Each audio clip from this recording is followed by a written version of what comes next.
All right. Hello, everybody. Welcome back to another market close. It is Tuesday, June 11th, 3:46 p.m. We have a lot of things to talk about. As June says right here, it is the first close in a very long time. We are back for the market close. Thank you all for being here. Lots of things happening. In about 15 minutes, we're going to be getting Robinhood's May numbers. These numbers are going to be options trading volumes, crypto trading volumes, net deposits, net funded accounts, equity trading volumes, margin balances, all the stuff that Wall Street cares about when it comes to Robinhood. This is also the last monthly metrics we were going to get before Q2. So Q2 is April, May, and June. We got April's numbers, which we'll review and go over in a bit. May's numbers, I think, will be good. We'll see what happens in 15 minutes.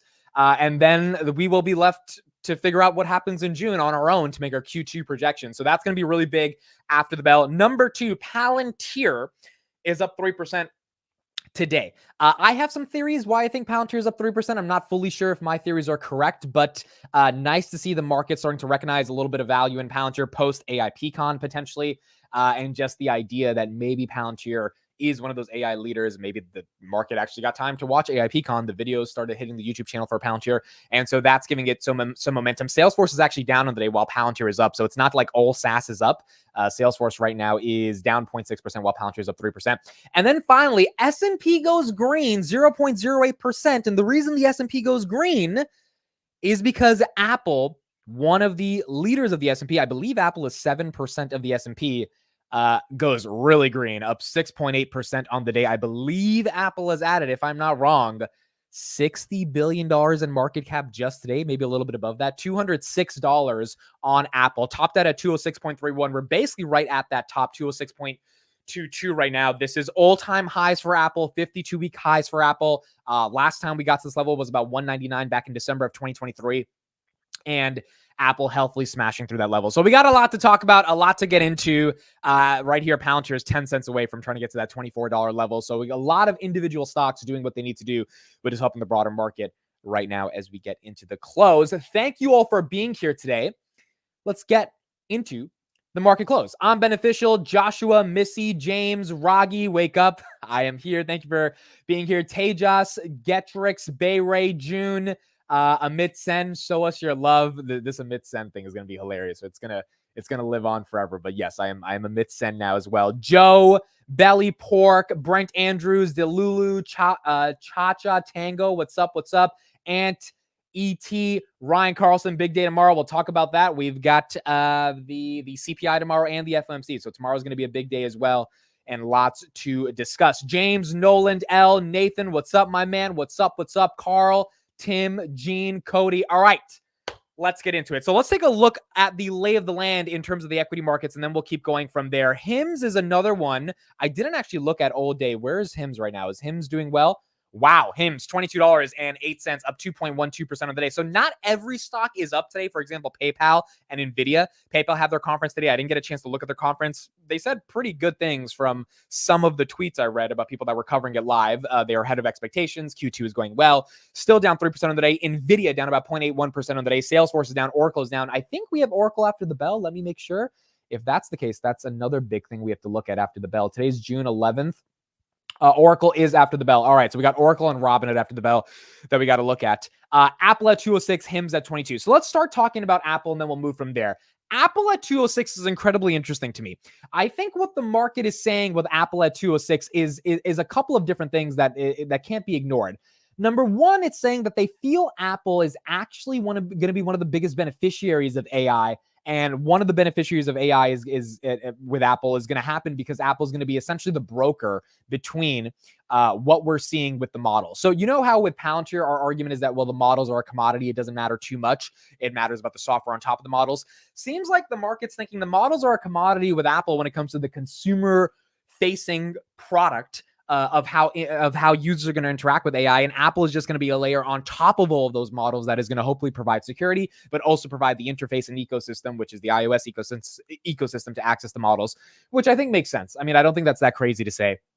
And as a result, Apple gets the benefit. Number two, the upgrade cycle is the only thing that matters. So I think right here that this Apple to $200 level probably is not going to make sense. And if in the next 6 months we don't see a substantial upgrade cycle, especially going into September and December when the new iPhones are released, definitely January, February quarter of 2025.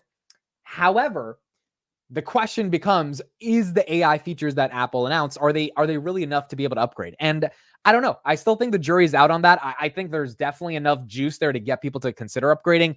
If there's not, the market's going to have to once again re-rate Apple, because if the upgrade cycle is not there based on this new era of AI, which I think it will be because most people want AI, the features are valuable and people care about them. But if it's not there, the market's going to have to think twice about if Apple still deserves the premium that it's getting right now at, what is it now? What's the PE on Apple?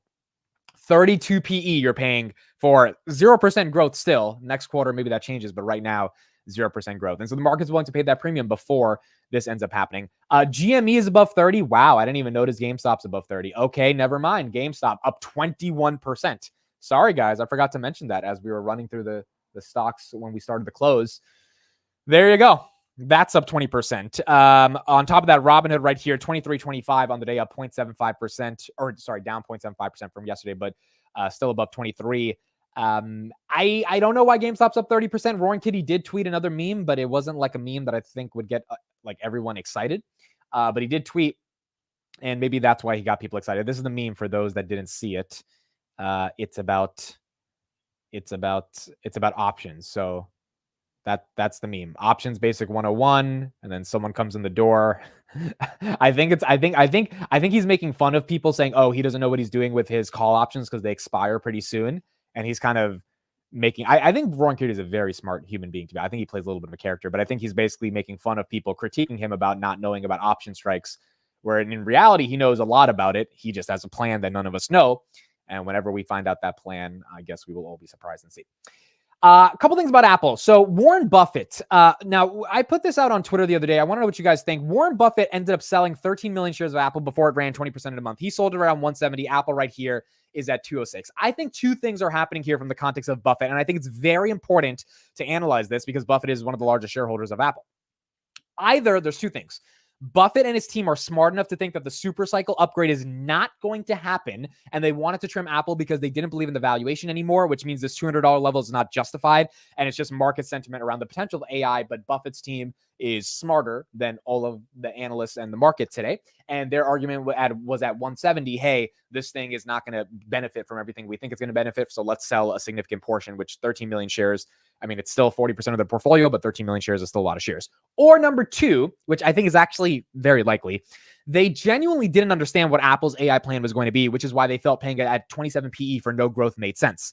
If so, that's a failure of Apple not communicating with their largest shareholder about why they needed to have more faith in what they were going to show at WWDC. A lot of people were like, oh, it's just for rebalancing, it's just for taxes. I think a lot of that is bullshit. And the reason I think a lot of that is BS is because you do not sell the largest position in your portfolio, 13 million shares that could go up 20%, which is a lot of compounding for Berkshire, 1 month before the biggest announcement since the introduction of the iPhone. Like, that just doesn't make sense. And it's not easy for Buffett to just randomly get 20% on his money because he doesn't do quick flips. He doesn't do options. He puts capital in one place and meaningfully waits for a long time just to get that 20, 30% gain over the course of 3-4 years, because that's how Buffett invests. Now, granted, he was a bit late on Apple in 2016, but he's still sitting on a 6x from 500 billion to 3 trillion. So the idea that he would sell just to, pay for some taxes, I think it just doesn't make any sense because there's no need for him to sell. There's definitely not a reason for him to sell for taxes. Buffett can figure out, his team will figure out the taxes situation. So I think this is really interesting because either they didn't believe that Apple was going to have some magical AI super cycle upgrade, a super AI features that would create the upgrade cycle, which is why they trimmed at 170, which ended up not being the best move, right? Because the stock runs up 20% after that. But it is what it is, right? They just don't believe that the valuation can be supported, and they're going to be slowly liquidating their stake over the next few months. Or they actually had no idea Apple was going to come out with Apple Intelligence, which is ridiculous because if you own that much of the stock, you're supposed to know something that the rest of the world doesn't know. And they ended up trimming the position. So very weird to me how this actually played out in the context of what Buffett's doing, because it's just after I'm seeing the run up today on Apple, and even yesterday when it was at 190 and Apple, they sold it at around 170. it just didn't make sense for them to get rid of that many shares, a couple million, whatever, but 13 million shares is a decent amount of shares, worth a hell of amount of money, simply because of the fact that they wanted to trim the position. And also, trimming the position doesn't make a lot of sense to me because it's still one of their largest positions, right? So it's like, whether it's 44% or 49%, you would rather just hold on to that stock and really wait for even more gains versus trim it and then dump it into what? Chubb's, the insurance company. Like that just doesn't make a lot of sense to me. So I think Buffett's team maybe didn't expect that Apple was going to come out with amazing AI announcements, or they didn't think that the market was actually going to reward them for the AI announcements they came up with. Either way, the market is giving Apple a 7% premium on the day. Yeah, that's a $160 billion market cap gain, not a $60 billion market cap gain, simply because of the fact that they believe Apple is going to be one of the leaders when it comes to AI. And that's what we're seeing here. Myth, there's nothing weird about it. Fact is, they dropped the ball. Simple. Yeah, I mean, look, my intuition is that like Berkshire's team did not care enough to look into Apple's AI announcements, which is just insane. If your portfolio is 50% into Apple, you should know that there is an AI announcement coming, and you should be able to reasonably predict that the market's going to like it or hate it. Now, the other side is that they actually don't think they're going to get an upgrade cycle, because maybe they have better checks in China saying, actually, people don't care about what Apple's doing, yada, yada, yada. And Wedbush, right, Dan Ives disagrees. He thinks that China's super cycle is coming. And maybe there's a clash of sort of ideologies there. But as of now, the market's saying Apple is going to do very good, and people are going to upgrade to be able to buy this phone. Now, going up $160 billion in a day assumes that people will buy the new iPhone. Palantir right here, 2383. And I think that is the final thing that we're going to be left to see over the next few months. One final thing I'll say about Apple, whether you have a position or not in Apple, which I don't, some of you guys in the chat do, some of you guys in the chat don't, I think it's always good if Apple goes up, because at the end of the day, you want the year to end off in a bull run. And there is many possibilities where the year could be bullish in the beginning and then it turns bearish to the downside by the end of the year. Apple being like green is good. Apple's a $3 trillion company. This is not like a small company that's just hanging in the corner that can afford to be down. I mean, a lot of people's portfolios are contingent upon Apple. Apple's in a lot of people's 401ks. A lot of people have bet their life savings on Apple. A lot of people have been holding Apple for years. You don't want to see Apple struggling on any given year, because the broader market is probably struggling. This year was an anomaly where the market was up 15%, Apple was down 10%. Usually that doesn't tend to be the case. Usually Apple tends to be up with the market. Now, year to date, Apple is up 11.48%, which is incredible because it was down 10% probably 3 weeks ago. Then they announced the buybacks. Everything starts changing. Earnings are not amazing, but they're at least enough for the markets to get a bit excited.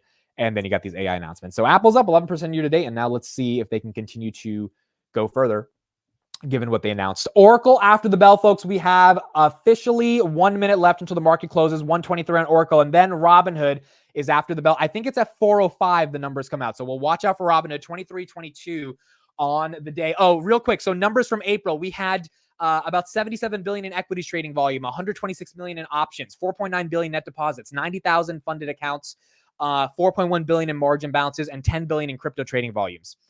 I think those numbers are going to be a bit higher this time around. And I don't know how much higher. Maybe some of them are lower, some of them are higher. I think the big ones to watch out for are net funded accounts, net deposits, and crypto trading volumes. If those three are decent, the market's going to get really excited. And again, this is the last monthly metrics we have until Q2. So this is a big one because the market's basically going to be trying to figure out what Robinhood's earnings will look like based off this 1 month, because they have April as well. And then they're going to try to figure out what June looks like to come up with a estimate of what happens for earnings. So we're going to see how this plays out as the market closes. Tuesday, June 11th, 4 p.m. Thank you all for being here. The stock market is now closed.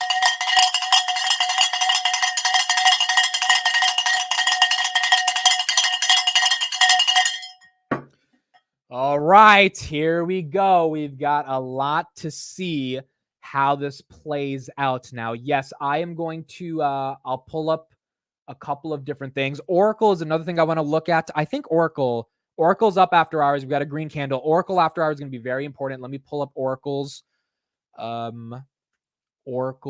investor relations as well. So that's going to be a big one after hours. Do we have the earnings yet? Do we have the earnings? No, we have March earnings. Okay, so that's not out yet. Real quick, looking around before we get into Oracle's and Robinhood. HIMS is up 1.9% of the day. PayPal is down. Nvidia is down 0.71%. Path was down 1.75% of the day. Celsius recovered a little bit towards the end of the day, but it's down 0.53%. Spotify was up 0.3% on the day. S&P ends green again, 536.92. Wow, we almost hit 537 on the S&P 500. Well, we did for a second. Absolutely incredible. Salesforce was down today. Palantir, we'll talk more about them later, but up 3%. I think the market started to realize AI might be a thing for Palantir. All of SaaS had a decent day, even though Salesforce went down. Snowflake was up 1% as well. Yeah, Snowflake bounced up 1.36%, and then CRM was down. But Palantir outperformed the majority of SaaS today, which was really good. And that's what we got Palantir at, up 3%. And then, of course, Apple here at 207. Real quick look at the Mag 7. Microsoft was up. Meta was up. Google was up. Amazon was up. Nvidia was down. And then Tesla recovered a little bit at 170. It was at 168 for the majority of the day. Now it's at 170. And you got Nvidia here at 120.93 after the bell. Apple at 207.2. Okay, cool. So let's head to Oracle. I think we get their numbers there first. Oracle is up slightly after the bell. Iran is up 20%. Yeah, that is another Bitcoin miner that was up 20% as well. Yes, they were up. Oh, we got a green candle in Oracle. We got green, up 2.9, now up 3%. Looks like Oracle crushed. That's really good for Palantir. Oracle is another SaaS player, and we want to see them do well. Let's look at what their numbers are. Oracle is officially 4% green. Oracle is up. Oh my. Here you go. Some breaking news, folks. OpenAI selects Oracle Cloud Infrastructure to extend Microsoft Azure AI platform. There you go. 5% on Oracle. Oracle has been selected by OpenAI as one of the critical cloud infrastructure providers to extend Microsoft Azure AI. Oracle and Google Cloud announced a groundbreaking multi-cloud partnership. Oracle and Google Cloud have announced a partnership. Oracle and OpenAI have announced a partnership. Wow. Those are two big pieces of news. Those are two very big pieces of news. Where's the stock? The stock now is up 3.84%. Okay, cool. So that's Oracle. Let me just pull up Robinhood on the other side as well, because we're going to get their numbers in a second. Okay, so their numbers are not out yet. Robinhood's not out yet, but that's what we got on Oracle. I'm trying to get actual numbers for Oracle. Jose, what's up? I'm trying to get actual numbers for Oracle. Let's see. Oracle. What are the real numbers? So those are the two big headlines. I don't have the numbers yet. So no one has the numbers on Twitter. Everyone just has the headlines. The actual website, Oracle, we don't have anything on the website yet. Wow, that's pretty interesting. So OpenAI and Google are going to be working together with Oracle pretty intensely. Yeah, Oracle, Microsoft, OpenAI partner to extend Azure AI platform. If anything, that just means Oracle continues to be the cloud database of choice for a lot of different companies that need something that's secure. And obviously, they announced their Palantir. Oracle's at 4 or 5. Okay, so in 1 minute, we'll see. Also, Oracle worked with Palantir, right? They announced a partnership with Palantir last month, which was really good news for Palantir as well. Up 3.5%. So it's up 3% just on this news. $340 billion market cap on Oracle, not on anything else, not on any numbers, just on these partnerships. Nothing else besides that. Robinhood after hours down 0.47%. So we're still waiting on those Robinhood numbers. Oracle numbers should be out in just a bit. That boy Sam been busy. Oh man, Sam Altman has been busy. Bay Ray says net deposits will be lackluster due to people waiting for the 1% deposit match. June net deposits will skyrocket. Yeah, I'm expecting close to $3 billion this month. I wouldn't be surprised if we have like $2.5 billion or something like that. But I do think we will have decent net deposits. Oh, wow. Oracle's GRED. Holy crap. Oracle just fell. Let's see if it recovers. It just fell 2%. Wow. Okay, so the numbers might not have been that good. Damn it. The numbers aren't good, but the AI, Microsoft, Google partnerships are great. OpenAI partnership is great, but the actual numbers don't look that good. Looking for the numbers right now. Oracle just dumped. Wow. The market's crazy, dude. Oracle just dumped. They were like, you know what? Screw that. Don't have the numbers yet. I'm waiting to see these numbers. Wow. That's hilarious. That is incredible. Did Tesla put out a new Optimus tweet? Really? Holy crap. Did Tesla put out a new Optimus tweet? Did they? I don't see that yet. If someone has the new Optimus tweet, let me know. If someone has the new Optimus tweet, let me know. Okay, so now Oracle, I'm trying to get the numbers. Oracle. Okay, so adjusted EPS 163 versus 165. They missed by 2 cents. Sales 14.3 billion versus 14.55. They missed slightly on revenue. This is a very slight miss. This is not a big miss. This is a very slight miss. They missed. Now it's green after hours. It's not green a ton, but they missed on revenue. They missed on EPS. It's very minimal. It does not seem like it's that big of a deal, but those are the numbers. 14.3 versus 14.5 billion. Adjusted EPS 163 versus 165. That's it. That's it. Hood. Okay, Robinhood. Operating data on Robinhood. Let's see. Press releases. Okay, we got the data. Here we go.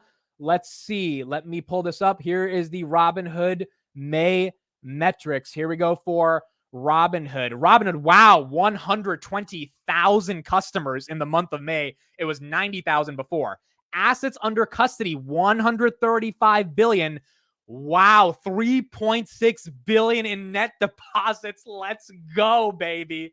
Dude, that's almost $4 billion in May. Let's go. I was a little, I didn't think they would get to close to 4 billion. I thought maybe they would do 3 billion. 3.6 in May.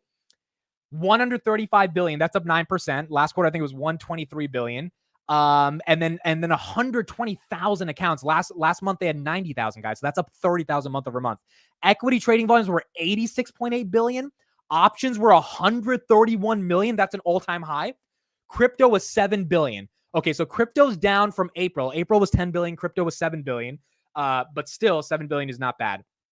Margin, there you go, baby. Margin balances was up to 4.5 billion. This was 4.1 billion. So that's up 10% month over month, 45% year over year. Cash sweep, 20.3 billion. Vlad already told us that.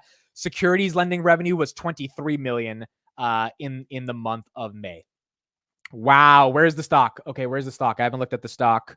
Stock is flat after hours. Now it's down. We'll see how the stock reacts. Let me go to the stock and I'll go back to the numbers. But these, again, these are numbers that are they're just absolutely mind-blowing. So stock is flat.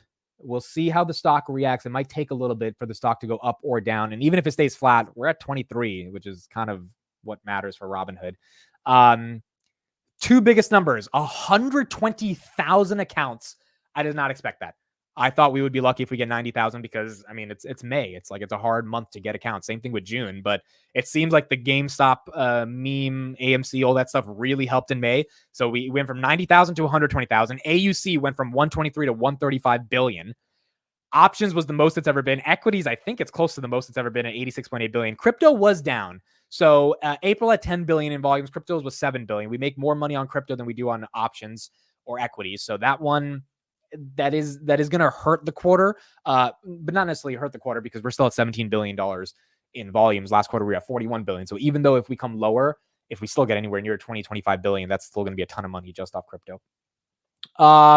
Where's the stock? Robinhood is down on that. Yep, down 0.34%. So makes sense. Robinhood 23.14. I mean, you can't really complain too much above $23. That's really nice to see on Robinhood, but these numbers are the biggest thing we want to see. And then 3.6 billion in deposits. Again, somehow these guys keep convincing people to put money into their platform, and that's going to continue to help their growth. 3.6 billion is a lot of money. Last month it was 4.9 billion, but that was because that was the last month for the Roth IRA deadlines.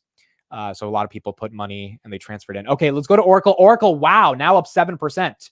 So market totally decided that the Oracle miss on revenue and EPS did not matter, and they're giving them some love right here. There you go. Oracle up 7%. Wow, that's not easy. On Oracle's worth $340 billion. It is not easy to get to those levels. Let's get some coverage on Oracle and let's see what the market thinks about this. Oracle now up 7%. Here we go. Take you through Q4 results here for Oracle. A miss on the top and bottom lines, $1.63 adjusted, a bit lower than the $1.65 that analysts were looking for. Revenues $14.29 billion, also lower than the $14.55 billion that analysts were looking for. But as you can see, the stock has been up nearly 5%. It's up more than 3.5% right now. And that's because the company also announced after the bell 2 new partnerships. Oracle, Microsoft, and OpenAI are going to be partnering to extend the Microsoft Azure AI platform to Oracle Cloud infrastructure to provide additional capacity for OpenAI. So yet another partnership for that company, this time with Oracle. And then a separate announcement, Oracle and Google Cloud announcing a partnership that gives customers the choice to combine Oracle Cloud infrastructure and Google Cloud technologies to help accelerate their application migrations and modernization, company says. So that's likely why you're seeing the stock get a nice pop here after hours. Back over to you guys. All right, Kay Rogers, thank you. Nicole, I'm going to go to you on this one because we talk about Oracle arguably as number 4 among the cloud providers in terms of this market that's shaking out. And then you see these types of partnerships announced, sending the stock higher. How does this speak to this dynamic and evolving environment in this new era of AI? Yeah, I mean, this is exactly what we would hope to hear from Oracle, that you want to see that their cloud services are not just gaining traction, but that these partnerships are working to help them run generative AI workloads. And so when we think about their enterprise level customers, you know, it used to be that Oracle was known as providing mission critical software to enterprises. Now, when you think about being able to run the workloads or the future of infrastructure, this is really meaningful for them. And so, you know, the results speak for themselves as you watch this tick higher, but that is the vision one would hope for. Also really interesting. Okay, so Oracle is up right now. Let's get into their actual numbers. Let's see. I'm trying to get to the financials. Okay, here we go. Read the full report. Okay, you guys should see this, right? Okay, so Oracle's now up 9%. Let me know in the chat if you owned Oracle. Let me know in the chat if you owned Oracle. All right, so here we go. Q4 total remaining performance obligations up 44% to $98 billion. Wow, that's incredible. Q4 GAAP earnings per share up 111. Revenue $14.3 billion. That's up 3% year over year. So again, the business is not growing dramatically, but when you're compounding with $14 billion a quarter, I mean, like it's a lot of money. Or sorry, a year. That's a lot of money. Cloud application revenue $3.3 billion, infrastructure revenue $2.0 billion, NetSuite $0.8 billion, total revenue $53 billion, full year 2024 up 6%, which is absolutely, I mean, that's just absolutely incredible, dude. That is amazing. So full year fiscal year 2024 revenue is $53 billion. Cloud services and license support revenues were up 12% to $39.4 billion, and fiscal year 2024 operating income was $15.4 billion. GAAP operating margin at 29%. Now they made $10.5 billion in just profits. $10.5 billion in just profits, which it seems like the market's excited about as well. CEO of Oracle says in Q3 and Q4, Oracle signed the largest sales contracts in our history, driven by enormous demand for training AI large language models in the Oracle Cloud. These record level sales drove up RPO by 44% to $98 billion throughout fiscal year 2025. I expect continued strong AI demand. There's that AI a note by the CEO to push Oracle sales and RPO even higher and result in double-digit revenue growth this fiscal year. I also expect that each successive quarter should grow faster than the previous quarter as OCI capacity begins to catch up with demand. In Q4 alone, Oracle signed over 30 AI sales contracts totaling more than $12.5 billion, including one with OpenAI to train ChatGPT in the Oracle Cloud. Again, I mean, those numbers just goes to prove that Palantir has an opportunity, that the broader AI ecosystem, Microsoft has an opportunity. Palantir up a little bit after hours on this news. I mean, like, it just goes to show that NVIDIA's argument about demand not falling off is real. To be able to sign 30 contracts in one quarter, including one with ChatGPT, which totals about $13 billion, just about AI training, is absolutely incredible. CTO Larry Ellison says, our multi-cloud cooperation with Microsoft expanding significantly in Q4 as we agreed to work together to support OpenAI and ChatGPT.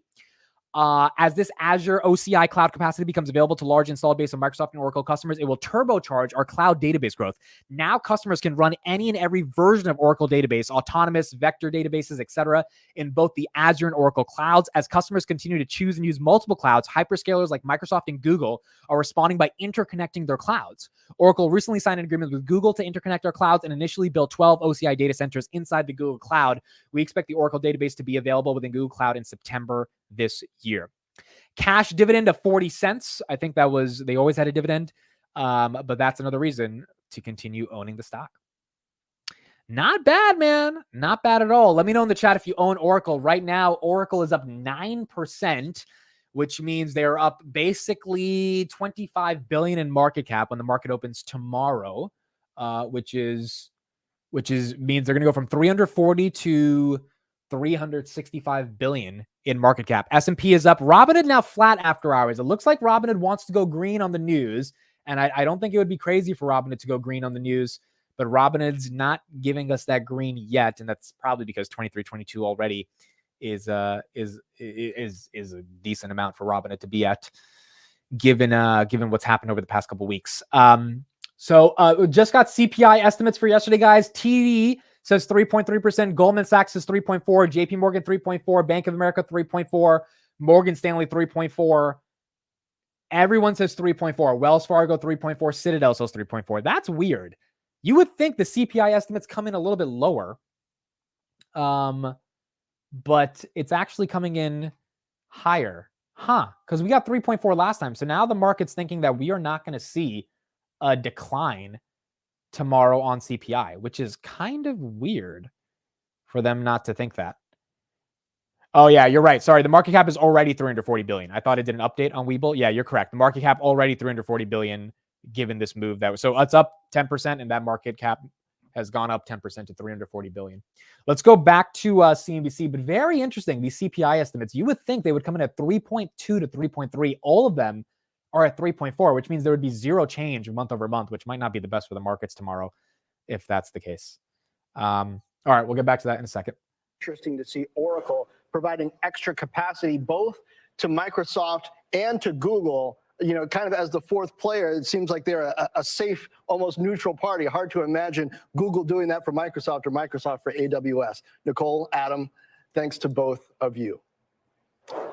Well, the S&P 500 closing at a record. Okay, cool. So that's it for Oracle. One quick thing on Tesla. So yeah, you guys are showing me this Tesla tweet. Tesla tweeted a bunch of things that they put out since 2018 under Elon's leadership. They're trying to convince people to vote for him. They said at the very end, deployed 2 Optimus bots performing tasks in the factory autonomously. Look, I think that's cool. I don't think that's going to be enough for people to get super excited. At the end of the day, Optimus is not making them any money, and it's not going to make them any money for a while. If you're a long-term Tesla shareholder, Optimus is amazing, but right now, I don't know if that's going to be the thing that gets people to be super excited tomorrow to vote for Elon because Optimus bots are performing tasks autonomously. Also, I just don't take this that seriously, dude. Like, what are they doing? How are they doing it? We got to see a video. Humanoid robotics are really tough. So, like, I want to know if they're actually really doing meaningful tasks autonomously. Otherwise, it's just not a big deal. But Tesla is admitting that they do have some stuff going on with Optimus, which is important. Even Figure AI, I'm invested in that company. They haven't put out any new updates. So, like, the whole humanoid robotics sector has been kind of silent for the past 2 months, to be honest. And so we're going to need some updates from a lot of the leading players before people get super excited again about the bots. But Tesla put out a lot of stuff. And look, when you look at this in totality, since 2018, I mean, Elon's done everything he could possibly imagine to be worth the 56 billion that he's asking for. And I hope he gets it. But we're going to see if that ends up playing out. Depends what tasks they are doing. Yeah. If the robot's not doing anything interesting, then no one's going to care. But if it's doing something really hard and challenging, even if it's not perfect, I think that's something exciting in terms of the progress the robot is ultimately making. Robinhood's still down after hours. So again, if you're just joining, the numbers on Robinhood were pretty exceptional in terms of the main metrics. 120,000 accounts, 3.6 billion in deposits, and then 131 million options traded in option contracts with 4.5 billion in margin balances, which is up $400 million, dude. They went from 4.1 billion. Let me actually pull up the chart. I'm sure they have the chart here. 4.1 billion for the past 2 quarters, 2 months, down to 4.5. 4.5 now for this month. Okay, so these are the numbers. So 120,000 accounts, 3.6 billion. That's down from 4.9 billion, but still 3.6 is just crazy. Cash sweep 20.3 billion. So now they have 19.6 billion getting 5% every single month from Robinhood's Gold program. And then 135 billion. Look at that, 123 to 135. That's Nvidia going up. That really helped. And GameStop probably going up. That helped the AUC as well. That's up 65% year over year. And then equity notional trading volumes, 86 billion. That's the highest in over a year. Crypto at 7 billion, not crazy, but definitely lower than April. If this thing was at like 12 billion, I think it would be shooting up right now because the market would be really excited about crypto, but it's still up 238% year over year. Margin book, this is incredible. Look at that. It was big, guys. Look at this. From April 2023 to February 2024, it was stuck at in the 3 billions. Then it bounces up to 4, and now within 1 month, it goes up 400 million. That's the highest jump we've ever seen. The most we've ever seen it go up is 100 million or 200 million from January to February. This went up 400 million, and that's because they lowered their margin rates. So these were the metrics that we got today, which were not bad at all. Okay, there you go. Those were the Robinhood numbers. Not bad at all. Vanel says the Optimus robot is a representation of how far Tesla can go with their products. Basically, huge promises and almost nothing delivered. I get your sentiment there. I just think Optimus is a really hard product to deploy. Robinhood now flat after hours, and it's going to take time for that to play out. But I do think we have to give them credit for innovating and building the Optimus, because that's not an easy thing to do. It's just going to take time, dude. It's not easy to get Optimus out into those factories. But once it gets into those factories, I think it's going to be a money printer. It's just going to take time. The problem is investors don't have a ton of patience right now, given the stock is down 30% year to date. And now they're the only Mag 7 that is down. So that's why I don't think Optimus is going to be a big voting issue for investors. Adam says, do we love it? Anything great for Hood? These numbers are phenomenal. They are exceptional. I know the stock's not reacting high to the upside, but these numbers are absolutely exceptional. And for Q2, which is what matters, Oracle now up 7.5%. For Q2, we needed the numbers to be as they are. If they crush the next month, Palantir right here, 23.90. If they crush the next month, then Q2 is going to be really good for Robinhood, which is going to be important. 23.88 right here on Palantir after hours as well.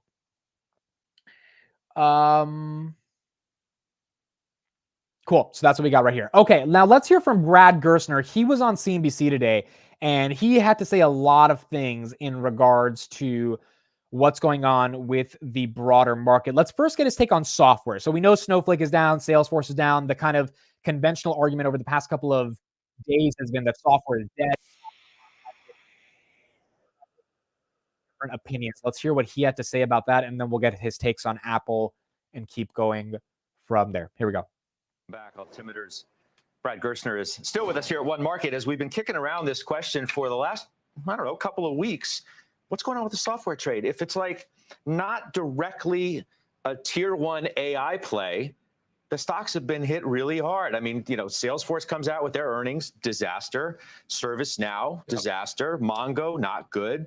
Snowflake, not good. Yep. What's the story? You're in Snowflake. What's the story? I mean, listen, I think the number one question on Twitter that I've seen over the course of the last couple of weeks is software dead? Right? I mean, we have the Databricks conference going on in San Francisco right now. They announced a deal last week, over $1 billion. $2 billion, right? And you're Tabular, which you're an early investor in, exactly. Right? So us and Andreessen, investors in Tabular, I think the Wall Street Journal reported they bought it for $1 billion to $2 billion. The fact of the matter is we got this tension in the world, right? How can that be true? How can you be buying a company like that and software be dead? But let me walk you through the perfect storm for software. Number one, growth rates are decelerating. Why are growth rates decelerating? I think it's because if you're a CEO, if you're a CTO, you're looking at AI and you're saying, hey, slow down a little bit. We got to get this right. Right? So I don't want to make a big commitment to something until I know that it is future-proof for AI. Number two, interest rates are higher than we expected them to be at the start of the year. And you and I both know multiples in software are the inverse of interest rates.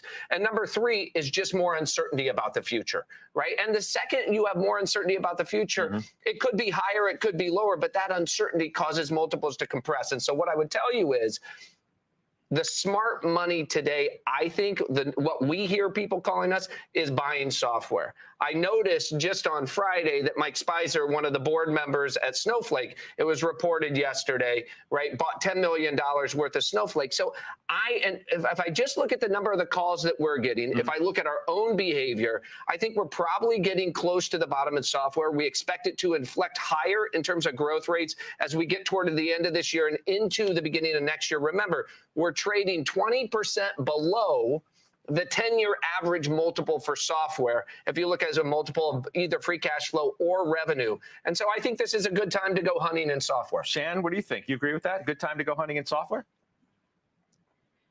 I think the challenge with software, and you're seeing it, is in terms of trying to figure out which companies are going to be able to accrete value from AI, sooner than sort of the 2 to 3 year time horizon that many of them are looking at.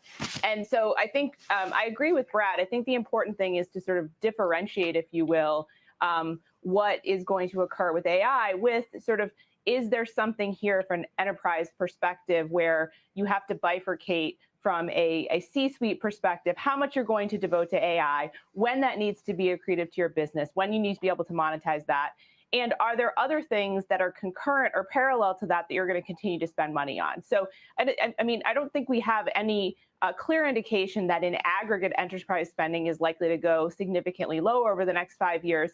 It's just that mix. And so I think while there's no easy button, we talked about NVIDIA being sort of the substrate. I love that term, Brad, for AI at this point. There isn't an easy button necessarily in software. And so I think right now you have to really balance your software basket if you're looking to buy here with some companies that can deliver and monetize value closer to like the shorter end of that 2 to 3 years from a software perspective, but also be able to think about what enterprise spending is going to continue to exist. And I think that anything that creates greater efficiency is really, and security, those are 2 areas that are going to continue to be important for spend. I'd like quick thoughts from both Josh and Steve. And quick, Josh, you first. I think that you want to be really specific in software right now, unfortunately. And I think cyber is still probably the best hunting ground. Yeah. And look, so basically Gerstner saying, hey, software is not dead. This is the time where you have to eat up software given the valuations have been crunched because growth has been down. Oracle is a software company, a SaaS play, a cloud company. They're up 8%. So their numbers goes to show that the partnerships they're creating and the demand they're seeing via AI, which I think is the most incredible part of Oracle, is what's getting the market a lot more excited about what Oracle is doing that other competitors just aren't engaging in the same way. And as a result of that, Oracle is seeing the benefit of getting their stock to go up 8% right now, which is why we're seeing some momentum here. Now, on top of that, let's look at SaaS after the bell as Oracle goes up. Again, Gerstner still bullish on software, but he just has different picks of software than other people. So CrowdStrike's up after the bell. Cloudflare is up. ServiceNow is up. Adobe's up. MongoDB is up. CRM is actually up. It's probably because Oracle is up. Snowflake is up another 1% or 0.5%. Palantir's up a little bit, and Datadog's up. So Oracle kind of lifting up the entire SaaS ecosystem up 8%. Again, if you read through their earnings or like their earnings press release, AI-based training on their Oracle cloud is the key thing that's allowing them to gain a ton of momentum, which is why we're seeing Oracle get up here 8% right now. Not bad. Not bad at all. Snowflake charts looks awful, but I'm considering starting a position when it stops going down. Yeah, I think the same thing. I think the chart is tough to look at, but just like most charts, when they go down, they end up finding a bottom, and that bottom leads to great opportunities for people to jump in. The question is, I don't think people know what the bottom is on Snowflake. Do I think it goes to like under 100? No, not really. I mean, I think that's kind of ridiculous given the company is still going to put up 2.6 billion in revenue this year, a little bit more, 2.8 billion. But it is one of those things the market's trying to look at and try to see where the growth is going to be coming from when it comes to something like Snowflake. Oracle right here up 8% on the day. Let's look at the Mag 7 right now after hours.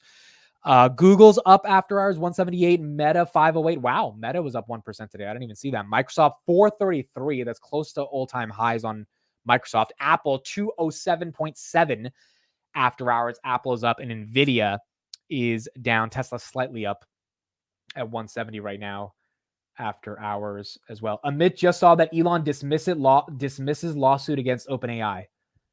Elon just dismissed his lawsuit against OpenAI. Okay, hold on. He had a lawsuit against OpenAI?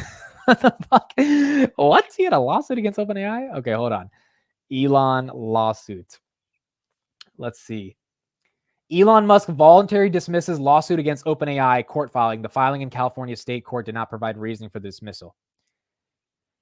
He was suing OpenAI? That was from a long time ago, right? Yeah, Elon Musk has voluntarily dismissed his lawsuit against OpenAI. So he's not suing them anymore. Why was he suing them again? Oh, he was suing them because, this was when he said, if you change your name to Closed AI, I'll stop suing you. This was like in February, dude. Huh. So Elon gets rid of the lawsuit. Interesting. It was about his donation to the for-profit. Yeah. It was the whole nonprofit to for-profit thing. I remember this. It's been so long. This was an old story. Elon Musk why do you guys think he dismissed his lawsuit? I mean, honestly, did anyone think he was going to win that lawsuit? That was not that serious of a law. I mean, if he said, I'm going to close the lawsuit if you change your name to Closed AI, he obviously didn't think the lawsuit was that serious. He wanted them to change the name to Closed AI. That was hilarious. So that's weird because he just said he's going to ban the iPhone tomorrow from campus if it uses OpenAI in Siri. And now he's saying he's getting rid of the lawsuit. Dude, Elon's just being Elon, I guess. And see, like what this whole charades that he's been going on with OpenAI and suing and then not suing, all this stuff. This is the stuff that Tesla shareholders are just like tired of. I quite frankly don't care because at the end of the day, I bet on the founder, and he's the only one to take this company to 10 trillion. But a lot of other investors that are a little bit more corporate than me, which means the suits, right? Not necessarily retail, even though some retail are starting to not like Elon either. They can't stand this stuff. They can't stand Elon saying, I will ban the iPhone on Tesla's campus. Like they hate that stuff. I think it's kind of funny, quite frankly, because we know that's not going to happen. So it's like a little joke, right? But other people hate it. And they're going to have a chance to vote soon. I mean, they can already vote right now with their wallets in terms of if they want Elon to get paid for being as he is. GameStop completed the offering? No way. Did they complete the offering? Holy crap. I think oh my goodness. Did GameStop find a way to sell those extra 45 million shares or 30 million shares? Yeah, they did it. Wow. Oh my goodness, guys. Holy crap. Holy crap. This is and it's up 20%. Roaring Kitty just posted. Oh no, this is the old one. This is the old notification. Okay. GameStop completes at the money market offering. GameStop disclosed on June 7, 2024 that it filed a prospectus with the US SEC, 75 million shares. That means they sold 45 million. They sold 45 million. They sold 45 million last time. Now they sold 30 million today. That's why I think GameStop's up. GameStop is up 22%. It's up another 1% after hours. This is crazy, dude. Literally, shareholders are buying GameStop after getting diluted by 75 million shares. It's just one of the most incredible things that the stock goes up 20%. Now they have $2.13 billion in aggregate, which means I think they have close to $2.5 billion in cash, which is just incredible. I mean, that's a lot, dude. That's a lot of money for Ryan Cohen to have. That's a lot of money. Wow. Holy crap, dude. It's going up right now. It's up 3%. Wow. The news just hit the terminal. Oh my goodness. It's up 5% after. Thanks for diluting us. We're going to buy your stock. I mean, look, technically, if I had to give the bull case for this, I mean, management has a 9 billion market cap with now it looks like close to 3 billion in cash after this dilution. Wow, it's up almost 6%. So they have the money. It's like they dumped the shares. Literally, they dumped the shares. Shareholders swallowed the shares, and now they're buying up more shares as a thank you for being dumped with those shares. GameStop up 5%. Does Cohen buy Bitcoin next? I've been saying Ryan Cohen needs to buy Bitcoin. And when he does, I will be so happy because I think it will make all the sense in the world. Now it's tanking a little bit. Now it's up 2% after hours because I think that's the way to like really make GameStop into a play, a crypto proxy, something that gets people more excited. Now GameStop's dumping. It was just up 6%. Now it's up 1%. So a lot of people just sold on that 5% pump. Roaring Kitty, when is he going to sell? When is he going to start exercising some of those options? When is this going to happen? Adam, thank you for the $2 super chat. He says they're buying Bitcoin. 1 billion in Bitcoin will equal 100% up. Dude, even if they put like 100 million in Bitcoin, which is not a lot of money for them, given how much money they raise, I think that's also going to be beneficial as well. So let's see what ends up happening. I think Bitcoin is the move here, but let's see if they end up doing this. Namir says, do you think OpenAI is immune to any judicial action if they are advancing all U.S. companies? They might turn the other cheek to sustain American dominance in the world. Good point.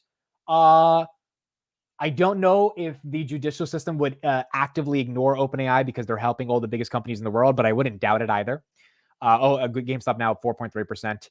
I do think Sam Altman is positioning himself in a situation where he can't lose with Microsoft and Apple, and Microsoft and Apple have a lot of fancy lawyers that can help him if he ever gets sued by the DOJ. So, yeah, it's a good point. I mean, at the end of the day, it's going to be very hard to get OpenAI to be under that scrutiny if they have so much following them, if they have so much momentum behind them. Let's listen to Liz Young. She came on CNBC today. Let's get her take on what's going on macro as well, get her perspective, and then we'll keep going from there. Closes for the S&P and the NASDAQ today, as I said. Liz Young-Thomas is SoFi's head of investment strategy joining us. Actually, Liz Young-Thomas, she just got married. She posted about that on Twitter. So she just got married now. So Liz Young-Thomas, there you go. Congrats again, Liz Thank Thomas. All right, closing highs here. Heading into a Fed meeting, a CPI report, and everything else. How are you feeling about the market here? I mean, there's obviously optimism heading into this, I think primarily about CPI coming in at least on expectations, if not a little bit cooler. And then we had a nice NFIB small business optimism index today. We had a pretty solid 10-year treasury auction. So there have been encouraging signs. The data has been encouraging even just today alone. And this is after a few days of just kind of flat movement in the S&P. So not necessarily pullbacks, but just kind of a pause in that upward trend, which I think is in anticipation of all of this data. And remember, we also get PPI this week. So it's a really big week. And listening to what Jerome Powell is going to say tomorrow, obviously nobody's expecting a move in rates. But I think listening to his commentary on whether they're getting more confident that they are in fact defeating the inflation issue. It's interesting because I feel like what was expected to be an even more significant period of time for the Fed and the meeting and everything else is maybe had a little less so, just because we don't expect a move tomorrow and we don't expect a move in July, and maybe we won't get one before September at the earliest. Does that change the calculus of how you think the markets may react to whatever happens tomorrow? No matter what the Fed chair says, I guess my point is we're going to have other economic reads on inflation and just about everything else well before we think there might be a cut anyway. Right. And the way that I understand it, we know the Fed meeting started today. We get the statement tomorrow. The way that I understand it is that if there's important data that's going to be released during the meeting, they do get a heads up. So the commentary tomorrow should have that already incorporated. I think the market is going to trade more off of the data than off of the statement unless he says something that's unexpected. I don't think that's going to happen. I think that Jerome Powell does not really like surprises, and he's certainly not going to like that in a moment like this. So I think we're going to trade much more off of CPI. And I think as the summer goes on, eyes are going to be on the labor market more than anything. We just had that first 4% unemployment print. And I think if it gets higher than 4%, markets are going to have to digest that. We have been so used to a sub 4% unemployment rate that it could get jittery as things move in that direction. Narrowness of the market matter to you at all? You know, here we are starting the show talking about Apple hitting an all-time high. Tech and comm services, the only sectors today in the green, and that's much like it's been of late. That's why the NASDAQ's been hitting these closing highs. Even the S&P 500, which has been too, has been powered by those big tech stocks. Yeah, I mean, this is a tale as old as time in this cycle. So not something that we aren't used to already. I think that the risk appetite in the stocks that are leading the market and the fact that the AI theme continues to drive so much enthusiasm shows us that buying appetite is still strong. The optimism about the economy is still strong, and that the optimism about us being able to continue elongating this business cycle is still strong. So the market being narrowly led is... Liz is bullish, bro. She's getting bullish. always a concern because you get fragile from those points. You're hanging on to just a handful of stocks and hoping that they don't go wrong. But at this point, I don't think that there's anything standing in the way of even a little further upside, especially on a cool CPI print tomorrow. What else would you buy if you're looking to move away from tech? And look, let's play it both ways, okay? Let's assume that CPI comes in favorable tomorrow and nothing out of the ordinary happens at the Fed meeting. Remember, last go around, the market seemed to be overly consumed that Powell, the Fed chair, was going to be more hawkish than expected. He turned out not to be. It's largely the reason we were able to rally off of those April lows and get to that point where we're talking about new closing highs every day. Right. So what I think could be very possible through summer is that, let's say we get a nothing burger tomorrow, CPI continues to cool, economic data continues to cool. The market has cheered cooler economic data because it usually means cuts are coming. So I think we're likely to see a September cut, the probability of a September cut increase as summer goes on. But then you have to ask yourself, what might happen to the yield curve as economic data cools? So as the data cools, I think we'll see what's called a bull flattener, which is where 2s and 10s both fall in yields, but 10s fall faster. And in that environment, including an environment that I think happens after that, which is a bull steepener, in that environment, you want short duration equities. You want things like staples, utilities, healthcare, and you also want energy. Typically, the dollar is weakening in that environment, which is a tailwind for energy. And I think energy is very attractively priced here, comparable to all of the other sectors that we're talking about on a daily basis. The yield question is an interesting one, isn't it? You know, we have had this correlation, lower yields, higher stocks. In some respects, we're getting that, but we're not having that lead to this big broadening of the market and sort of a feel better market. As we said, it's being powered by these bigger names. Yields down today. Okay, I get the S&P is on track for a closing high, but there have been times over the last 10 days where falling yields have not been a good stimulus for stocks. In fact, they've fallen because the assumption was, well, if yields are falling, maybe the economy is falling too, and therefore that's not reason to be overly optimistic at this moment about stocks. What do you think about that? I think that's what we're going to deal with through summer, where we have this cooling in the economy that everybody has sort of begged for, and then it seems like stocks have begged for. And then what if we get to a And again, we're begging for that because that means rates will get cut because inflation will come down. point where it's too cool? And I'm not quite sure where that If it's too cool, we have a recession. inflection point is yet. I do think, though, in the near term, if yields fall both on the short end and the long end, stocks will celebrate it, particularly in those mega cap tech names. This, to me, because we haven't had that broadening out, this to me is more reinforcement of the belief that we are late cycle. We are approaching Fed cuts. We have large cap dominance again. We have an unemployment rate that was really low but is now on the rise. So we have a labor market that is cooling. We have GDP growth that was really, really strong, still positive, but is coming down and is slightly expected to be below trend for the rest of the year. This is all late cycle behavior. The only thing that I think people are hanging hats on from early to mid cycle is that AI is going to somehow change the business cycle entirely. And I just don't think that's the case. So I do think we will go through a part of the cycle here in summer and early fall as we approach that first cut, where markets get a little bit jittery about, you know, we wanted things to cool, but how cool is too cool? And we'll probably see some bumps as that happens. There are some who would say, well, hasn't AI already changed the business cycle? I mean, just through the spending that we've... So she's not saying, she's not wrong there. Lisa, thank you for becoming a channel member. Really appreciate it. You said, thanks, Amit. You're awesome. Thank you, Lisa. Really, really appreciate becoming a channel member. I think the thing here about this whole late cycle thing, and I've been going back and forth with myself about, are we late cycle or not? Because look, her argument for late cycle and what does it mean to be late cycle? Late cycle means we are literally at the end of the cycle, right? Like, and the cycle means that 2023, January, Tesla, Palantir, they all bottomed, right? $6, $100, etc.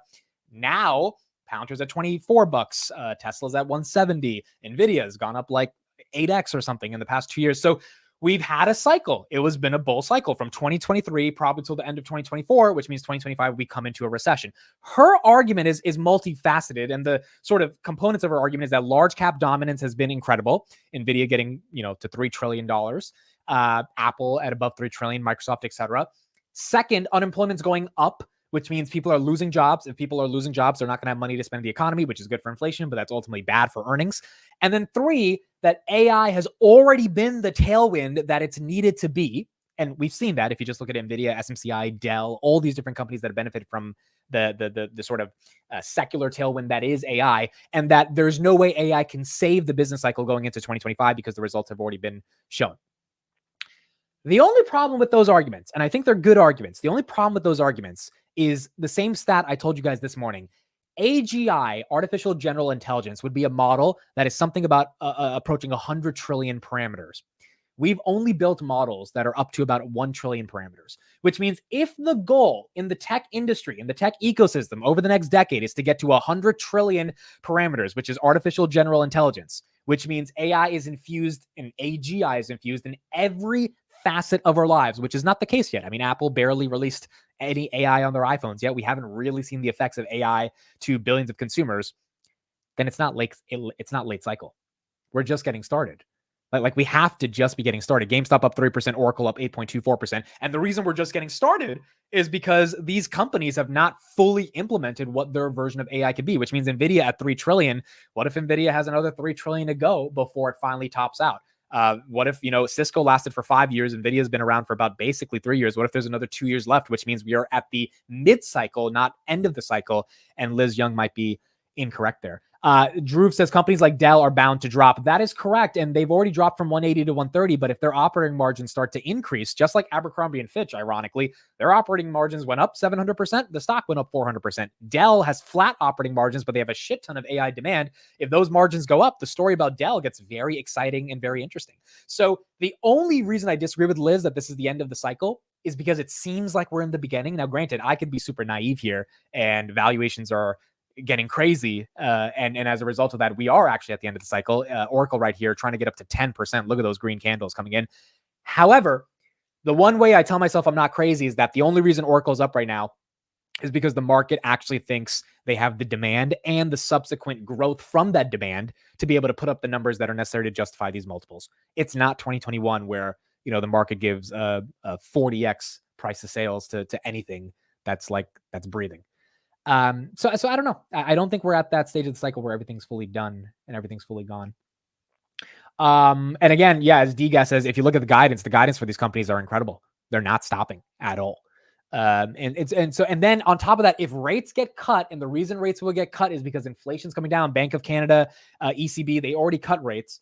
That is a tailwind for the rest of the year. And even if 2025 is a little choppy in the beginning, ending the year 2024 correctly, and in a bull run, I think that happens, because small caps haven't even taken off, and small caps are going to benefit from rate cuts happening. A lot of large cap exposure is probably going to just rotate into small caps. Not all of it, but there's going to be money coming into that, which is going to be a tailwind for the market. On top of that, you've got $6 trillion on the sidelines that's still waiting. They're not going to just want to get 4.5% or 5%. They're going to want to get into the game once their yields start going down when the Fed cuts rates. And then you've got unemployment going higher, which is going to be another reason for the Fed to cut rates. And you've got shelter disinflation and oil disinflation coming up. So all of those things together, I think, leads us to believe that we're going to see a stronger end of the year. But we're going to have to see if it plays out. What is confusing me, though, about the macro, and then we'll talk more about Apple, is this CPI estimate. I did not expect every bank to come out and say, hey, we expect zero change month over month from April to May. April was 3.4. They're expecting May to be 3.4. I did not expect that. I thought they were, maybe the banks are propping up their expectations because they know it'll come lower and that'll be good for the markets. And a lot of these banks are long equities. I don't think any of these banks are net short equities, which I wouldn't put it against the banks to do that because the banks will do anything to make money. But 3.4, I don't think it's going to be 3.4, dude. I think it's coming in at least 3.3, if not 3.2. Someone says 3.5. Well, what's the reason for 3.5? What happened in May that's going to push inflation higher? It's not oil. We know that it's not oil. It's definitely not shelter. If it's shelter, that would be very surprising. I don't think it's going to be shelter. I don't think it's going to be airline fares. I don't think it's going to be used cars. I don't think it's going to be new cars. I don't know what metric is out there that's going to push. Oil and shelter are the biggest ones, and they're not going to be higher than they were last month, or they're not going to be substantially higher. You think services is enough to push us to 3.5? Auto insurance is coming down, though. It's been coming down for 4 straight months. Why would it go up in the month of April or in the month of May? You guys are thinking insurance is going to do it? I guess we'll see. I think we're going to come below 3.4. And I'll probably be wrong because I'm not smarter than these banks right here. But I don't know. If we come in at 3.4, it's not horrible. At least we're still not increasing. Now, if we come in at 3.5, the market's taking a crap tomorrow. But I don't think we're coming at 3.5. I think 3.4 or below is likely what we're going to see as well.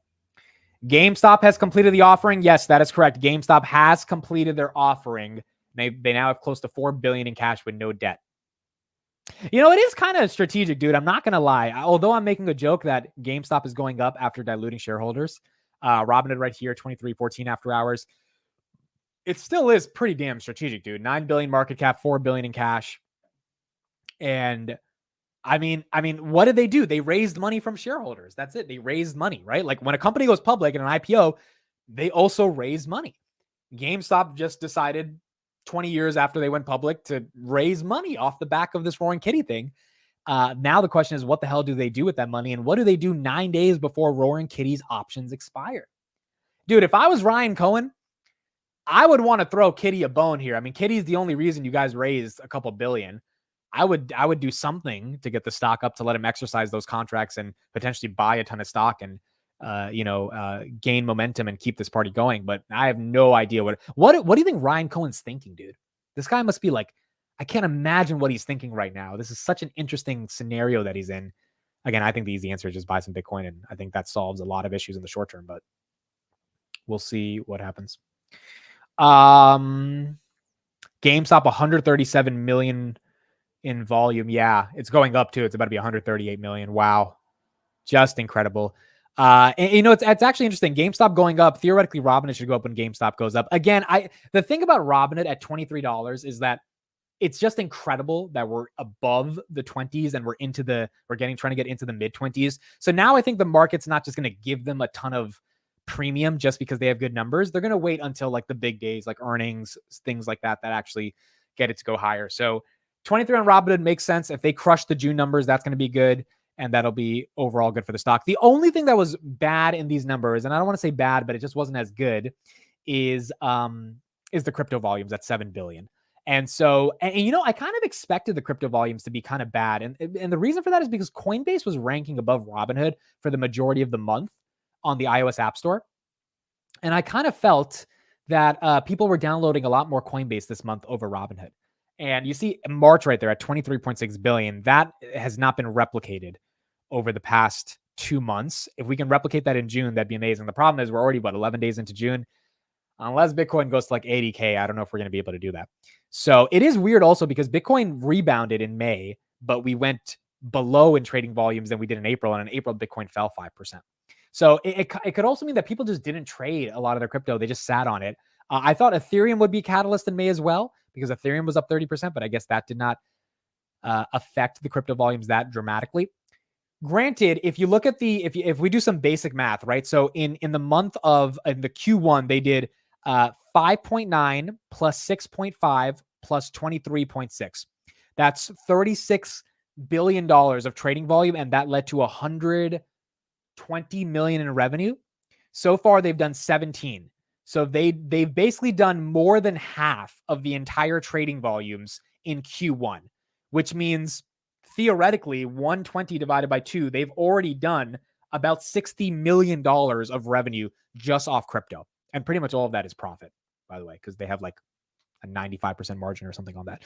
So they've already done, based on what that's looking at, about 60 million in crypto trading volumes off revenue. If June is good, or if June is, let's assume June is 7 billion, that's probably going to be that's going to be 90 million in crypto trading volumes revenue, which is not bad at all to make 90 million off that. They're going to make up a ton of that on margin as well, because that number seems like it's going higher since people are paying more for increasing their margin.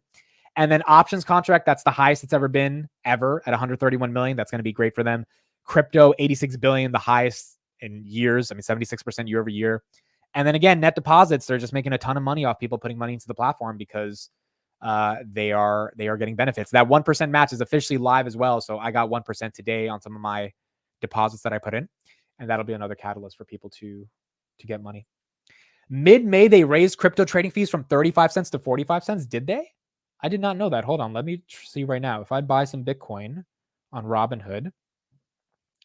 Oh, wow. That's actually really good for Robinhood. Yeah, you're right. It's 0.45. Yeah, look at that. 0.45%. Ah, they raised the spread. I didn't even notice that. Now, again, that spread is the lowest in the entire industry. Coinbase will take like an arm and a leg just to buy $1 of Bitcoin. Oh, wow. So that might affect their June numbers a lot more if they raise the spread on Bitcoin and crypto in general. I did not know that. Well, that's good. Most people are not going to care about paying 0.45 versus 0.35. So it's 20% more profit. Yeah. Yeah. Good call out, Austin. I did not notice that. Thank you for sharing that. I did not know that at all. That's awesome for Robinhood. Not going to be streaming the Oracle call, but we did see Oracle numbers and they were pretty exceptional. Let's go back to Apple. I want to hear Brad Gerstner on Apple.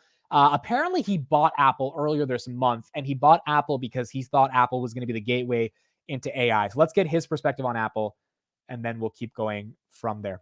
But yeah, Austin, really good stuff on that. I did not know Robinhood increased their crypto spread, which means we might see the effects of that in June, simply because more people are going to be trading and they're going to make more revenue per trade. AI consumer winners now becoming more clear, and in part, do we have that clarity because of what happened yesterday? Remember, we're only 18 months into the game on the field, right? And we were all shocked, and I think Deidre just laid it out nicely when ChatGPT hit the screen in December of 22. And so I think this is a natural step in the evolution, right? Clearly, Apple with 1 billion users is going to play a significant role in introducing AI to the masses. And part of the reason, that we like Apple is only 5% of Apple users today can access Apple Intelligence. So they're going to have to upgrade these devices in order to play. But let's be very clear. Google's still in the game. OpenAI directly through ChatGPT is still in the game. Meta very much in the game.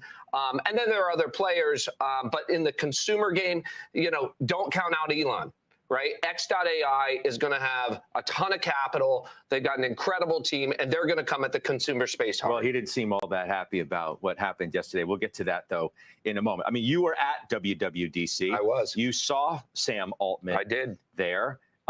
The power of this partnership, I think we can characterize it as, between Apple and OpenAI. I mean, that to many was a sort of game-changing moment in the evolution of this company's AI ambitions. Well, I mean, you're bringing together the leading brand really in AI. ChatGPT grabbed that verb, right? That first mover advantage, 170 million users of the product. I said at the time that I couldn't believe Google allowed them to become the verb of AI. And so them going first and partnering with Apple, which is clearly the premium brand in consumer, in consumer mobile devices, in laptop devices, et cetera, that was a natural coming together. I thought it was very interesting yesterday, right? While they did say the door is still open to Google, and I expect Google's going to be there, noticeably absent was everybody but OpenAI. The leadership team of OpenAI was all there. I suspect that the integration going on with OpenAI is deeper than what we heard about yesterday, right? So I don't know that this is going to be everybody playing equal. There may be a first among equals here, Scott. I think the other, key piece of information, I alluded to it at the very top of the program, teased it as such, a new position that you have. And in fact, it is Apple, right? You haven't owned the stock, and I don't know when, but you added it recently, correct? Yeah, so we added it earlier this quarter, and it was really on this thesis that, we thought Apple had run up to the high end of its range. So pre-AI, it wasn't clear how they were going to maintain this position of dominance. But as it became more clear to us that they could really be this broker, right? They could be this layer that sits on top and provide a privacy layer, provide an interaction layer to the things that we interact with. And the stock had come off a lot. We added to the position. What we saw yesterday was frankly what we expected, right? And so, I think we also own Google. We also own Meta. You also own Microsoft. Right. You also own NVIDIA. So I think that don't get carried away that we have a big bet that they're going to be the winner, but we do have a bet that they are going to be one of the players in the hunt. No, but you've been selective at times, For sure. in not owning all of those names just because they all are players on the field. This, though, is a statement of sorts that you saw enough or thought enough about what you were going to see that you're willing to buy the stock. Well, I would say there maybe is a different statement going on in our portfolio. There are points in time where we have everything bet on one company because we think their advantage is so asymmetric that it's going to lead to really outsized returns. Right now, I think it's pretty balanced, right? I think all of these leading players as a pack will outperform a lot of the rest of technology. A lot of technology, frankly, is under assault by the changes that are going on in the world. There's a lot more question about the viability of the growth path for those companies. But I think Apple is among the group, including Tesla, including NVIDIA, including Google, including Meta, including Amazon, that will on net benefit from this because I think scale advantages in data, scale advantages in capital really matter in the age of AI. Okay, so NVIDIA is unbelievable stock, okay? You see what we see, right? You're out here in the sort of epicenter of all of it. But what do you make of this unfettered run that this stock has been on? Yes, it's had some moments of pullback. It was at 900. It went to 750, and then it went off to the races again. Right. Is this too much? Well, I think when you have to ask the question, is AI real? Right? If you believe this is really the super cycle that I believe that it is, the consensus estimate for next year for NVIDIA, I think, is around $3.50 per share. You're way ahead of that. We're closer to $5 a share. We've been ahead of the consensus estimate since the fall of 22. And what I say to my team, if the numbers are going up, the stock is going up because the rest of consensus will have to raise their numbers. You're now, like 40% above the street. Again, there are numbers on the buy side that are as high as $5 a share. So if you go to $5 and you place a 30 times earnings multiple on that, right, you get to $150 a share. We're not that high. I don't think you need to be that high to own the market leader in AI. But I will tell you this, we part of our team was in Taipei last week. And you listen to what Jensen is doing. We see the orders for GB200. We see the orders for the B200. Nothing is slowing down, Scott, because they have to place orders 5 years in advance for these products. They have to go find power. They have to find data centers in order to build these supercomputers. And so everybody has been climbing this wall of worry. Remember, I was on when the stock went to 250 and everybody said sell. And then the stock went to 400 and everybody said sell. Why? Because it went up. They weren't doing the work on what was also going up, which was revenue and earnings. Josh Brown, I think everybody who watches our program, at least at this. All right, so there you go. Brad is pretty damn bullish about NVIDIA, and he's bullish about Apple. Not a big position for him, but they did buy Apple probably in that 167, 175 range over the past 2 months, and now they got deeper into Apple. So there you go. It seems like Apple's having a good day. Gerstner is bullish on Apple, bullish on NVIDIA. Oracle right here up 9% after hours, 135. Salesforce up a little bit. Snowflake up a little bit. Robinhood still down after hours, 2309. The other reason Robinhood's down, guys, tomorrow's CPI. Robinhood is incredibly sensitive, just like many stocks, to whatever the Fed says CPI. So the uncertainty of tomorrow definitely is not helping in terms of the market being super excited to buy them before tomorrow. And if tomorrow's good, then, they could do well along with the rest of the market. If it's not, then they could take a little bit of a hit as well. GameStop up another 5.4% after hours. Ryan Cohen has a lot of cash that he can do whatever he wants with now. So we'll see how that plays out. GameStop right here, $32 after hours. At the money offering of 75 million shares have been completed today after the bell. All right, there you go. That is it for me. Thank you all for joining. Again, Palantir right here, 23.85. No real main reason Palantir pumped outside of the fact that I think the market started watching the AIPCon videos. But outside of that, there's no analyst upgrades, no new notes, no articles, nothing I saw. Just, SAS went up a little bit today. Palantir decided to go up with it, and market got a bit more excited and started buying some more Palantir. That's pretty much it for today. We'll be back tomorrow, 8:45, not 8:45, 8:20. I will be here. Tomorrow's going to be an important day, guys. 8:20 a.m. We are going to see what CPI holds. If CPI can go good and it starts coming down, we maybe start to get a little bit more momentum for this rate cut becoming sooner or happening soon, hopefully in September.